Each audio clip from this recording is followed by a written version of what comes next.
So my sister and I decided to order a pizza tonight, and we used the Domino's app that my sister has on her phone. She went to pick up her boyfriend while the pizza was going to be delivered, and I was just to get it once it was delivered and pay the guy. About 10 minutes later, I'm on my laptop doing homework, and behold, the doorbell rings. I get up, go to the door, pay for the pizza, and set it on the counter. I go back to working on the homework I had from my professor tomorrow morning. Later that evening, I was having a bath. I finished up and started to dry my hair when my sister knocked on the door and asked to talk with me for a moment. I put on some new pajamas, and I went down to her room once my hair was dry, and I asked her what was up. She showed me a text that the pizza delivery boy sent to her. It read, "Hey, I delivered your pizza, just wanted to say you looked really cute and I wish we could have chatted more." Now, you may not understand why this is creepy on my end. This guy went out of his way to get the phone number of somebody he delivered pizza to from the app order and sent them a text without the go from the person he was texting. He thought my sister, who ordered the pizza, was me. I stand at 4'7", and I have a baby face. Yes, I'm 18, but I still look like a child to people who don't know that.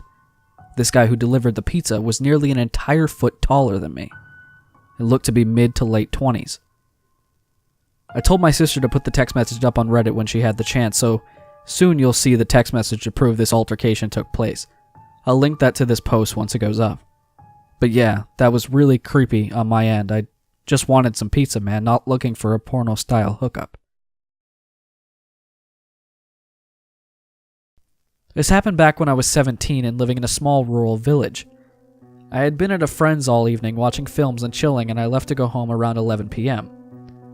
It was quite a long walk back to mine as she lived on the outskirts of the village down some back roads. I felt relatively safe as when it got to a certain time of night, it was quiet. You wouldn't bump into anybody and there would hardly be any cars on the roads, especially at that late hour. It was weirdly peaceful. Where I lived was a large avenue with 2 big blocks of houses like 2 big circles that you would get to after following a small dark road that consisted of a few large old houses and a Vi carriage. As I'm passing the Vi carriage, I see this little beat-up red Nissan Micra coming towards me.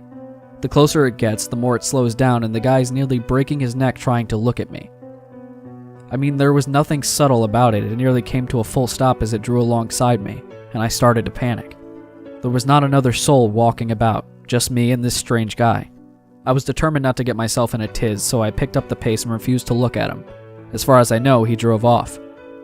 I continued walking home, which was literally a 5-minute straight line from there, and I kept listening out for a car engine and was vigilant of any headlights creeping up behind me. I heard nothing and saw nothing, so I breathed a sigh of relief as I could now see my house. I walked in and locked the door and saw my mom standing in the living room chatting on the phone. I'm trying to interrupt her conversation, telling her about the weird guy in the red car, when for some reason she goes to the front window and peeks through the curtains as she takes the phone from her ear and says, "What, that car?" This is all in a minute since walking through the door, and I'm thinking to myself, it can't be him, because if he had been following me, I would have heard the car. Before I even get a chance to look for myself, there's a knock at the front door. So I go and answer it, only pulling it open a few inches, and there's this guy stood there, empty-handed, wearing like a baseball cap. It was the same guy, the same car, and I'm just like, what the fuck? I say, "Can I help you?" "Did you order a pizza?" he asked me. And I'm like, "No, I think you have the wrong house." Taking a step towards me, he says again in a not fucking around kind of tone, "No, I said, did you order a pizza?" Before I reply, my mom has come up behind me and opened the door fully and says, "Is there a problem?" This causes him to back up, mumbling, "I must have had the wrong address," before he gets in his car and takes off. Sure to say, we were both a bit spooked and made sure everywhere was locked up properly. This happened back in 2016, but it still gives me the creeps. Let me set the scene. It's a Friday night in Edinburgh, and I'm skipping down the road looking for the highlight of my week, sticking on replays of King of the Hill and ordering a fish and chips. I put a tenner on the heating, find a solid Koth playlist on YouTube, and ordered my food. All stations are go for another spectacular Friday night. Now, it's worth mentioning that this was December in Edinburgh, so there was a lot of snow and I expected the food to take a little longer than usual. Hours passed and it never arrived. No worries, I just canceled the order and make some pasta or something. I get a knock on the door at 1:30 a.m., which is a little weird as I didn't buzz anyone into the building. I looked through the peephole and there's the delivery driver. I opened the door and he began to profusely apologize for the delay in the food order and explained he felt bad and wanted to check if I wanted the food anyway. I told him I understood and it wasn't a problem and took the food. And I thought that was the end of what seemed like the happy matter, but it was not. At around 2 a.m., I get a text message saying, "I really liked your sweatshirt." I respond saying, "Thanks, but who is this?"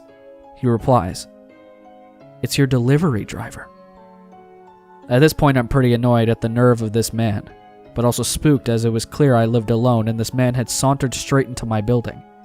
I can't remember everything that was said, but it was more or less along the lines of, "So how's your night?" and various other fairly inoffensive messages to which I did not respond. The scary part is waking up at 3 a.m. to a series of missed calls, with the message in the middle saying, "I'm outside your building. Do you want to hang out?" I'm seriously shitting bricks at this point, so I don't manage to get back to sleep till around 7 in the morning. Thankfully, I never heard from him again. Hey guys, so this last story has nothing to do with pizza. It's like a regular delivery man thing, and I didn't realize till halfway through reading it that it was just a regular delivery guy story. So I apologize for that. I'm just going to leave it in. I'm sorry for this video being so short. I just couldn't find anything else to do. But Friday's video will be a lot more prepared, and I promise you that. So thank you guys, and enjoy the story.